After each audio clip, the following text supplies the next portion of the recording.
When you're starting a new project in GarageBand, there's 3 things that I recommend you do before you hit the record button that could really help your workflow.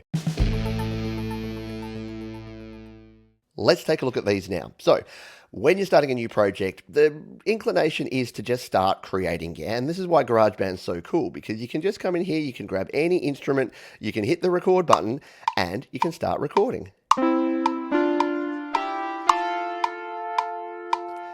And there's nothing wrong with that. Like, there's no one way to do anything, yeah? But there's a few things that I think are a good idea before you start a song to make sure that your workflow works the best for you. So what we'll do is we'll undo that. Now, as you may know, when you come here into GarageBand, we'll just go back here to start a new project. We'll go all the way out here. To start a new project, I recommend using iCloud Drive and your GarageBand for iOS folder. Now, I've got some subfolders set up here. You don't have to do this, but I'm going to go into my ideas folder and hit create song. I'm going to create a new idea. And the first thing that I like to do is actually jump in to an audio recorder track here and set up my project. So there's a few things I'm going to do to set up. I'm going to tap on this button here to go to my track view, and then I'm going to grab my mouse and come on over here. I'm going to go to this settings option. So there's a few settings here that I recommend that you think about before you actually set up. Number 1 is your key signature. So what key are we going to play this song in? Now, you don't need to decide this now, but if you're using virtual instruments, it's a good idea to get an idea. And the cool thing is you can start with one key and then move to a different key. I happen to like the key of G major. So I'm going to put this into G major, and I'm going to turn follow song key on, or I'm going to leave it on there, because that means that if I do change the key, it's going to change my instruments and change the notes of those virtual instruments. We'll come back here. The other thing I want to do is define my time signature. So is this going to be 4/4, 3/4, or 6/8? Now, most of your songs will be in 4/4, and if you want to do something in 3/4, which is that 1, 2, 3, 1, 2, 3, or 6/8, which is 1, 2, 3, 4, 5, 6, 1, 2, 3, 4, 5, 6, then you can select those. We're going to leave this in 4/4 for this particular song. The other thing that we want to do is our tempo. Now, tempo is a tough one because you want to get this as close to possible. So say I had a song in my head and it's going to go something like this. We are setting up for GarageBand. We want to get our tempo right. So sing your song or hum your melody or whatever you want to do. So we're going to tap it here. We're setting up for GarageBand. We want to get our tempo right. And as I'm tapping along, it's actually working that out for me.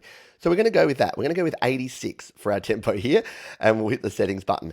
So that's a couple of little things there that I like to set up here in my settings before I get started with a GarageBand project.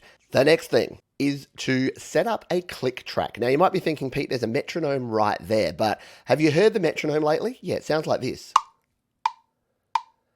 Now, am I going to be able to sing my very cool GarageBand song while listening to that metronome? No, I'm not. So I'm actually going to create my own click track. And this is really, really simple to do. What I like to do is use the drummer. So I'm going to tap on the plus button here and we're going to scroll across. And I'm going to select the drummer, and I'll go more drummers because we can decide what sort of drummer we want here. So we want an acoustic drummer, and I'm going to go with Kyle because Kyle is my boy. He's the guy, he's the OG drummer here in GarageBand. And what I want to do is I want to just sort of tweak Kyle here to give me a bit of a beat that's going to work for what I want to do with this song. So we'll hit the play button. So that's not bad, Kyle, but let's just try a few different kick and snare patterns here just to see if there's something that's going to be better for us. Sing up for GarageBand. Yeah, so we're going to go with something like that. Now, we don't want him to be too loud, so we'll soften him up a little bit there, and we'll get something like this. Cool, yeah? So that is it. So now we can actually set up our project and start recording. The other thing that we want to do is set up our sections, or how many bars we want for the overall project. So to do this, I'm going to tap on the plus button, and there's 2 ways to manage this. We can either go to this section and create as many bars as we think we're going to need. And to be honest, this is what I usually use at this point. So we can go to the manual section here, we tap and hold and drag up, and I'll usually set myself maybe 180 bars, because that's about how long a song will usually be for me.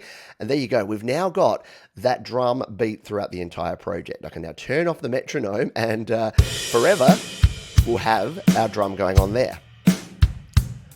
Now, there's one more thing that I want to do here, and I've just realized this. with your metronome, something I forgot to do with the drummer here is to turn off fills.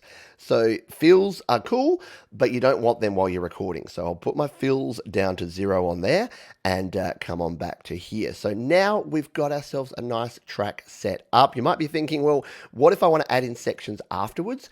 Well, you can actually do that. And I've showed that in another video, which I'll link down in the description, where you can add in your sections and then move them around because it's kind of handy to use. So that is what I do before I start a project. But my question is, what do you do? Are there any tips? Are there any hacks that you do at the start of a project to make things easier? Just to review, what I do is I come in here, I set my key signature, I set my time signature, and I set my tempo. Make sure that they're all good. I then, as quickly as I can, get rid of this metronome and replace it with a drummer track so that I've got a nice sounding click track that's a natural drum sound.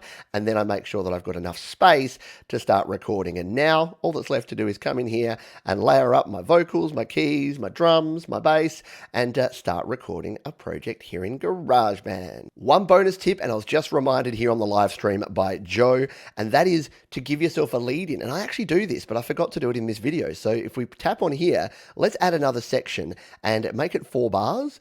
And what we can actually do is bring this section, we can tap and drag it, and bring the section up to the, we edit first, tap and drag and bring the section to the front, and there you go. We've now got, if we go to all sections, we've now got a 4-bar lead in, and then when we start our recording, you're not going to chop off any of the front of your recording.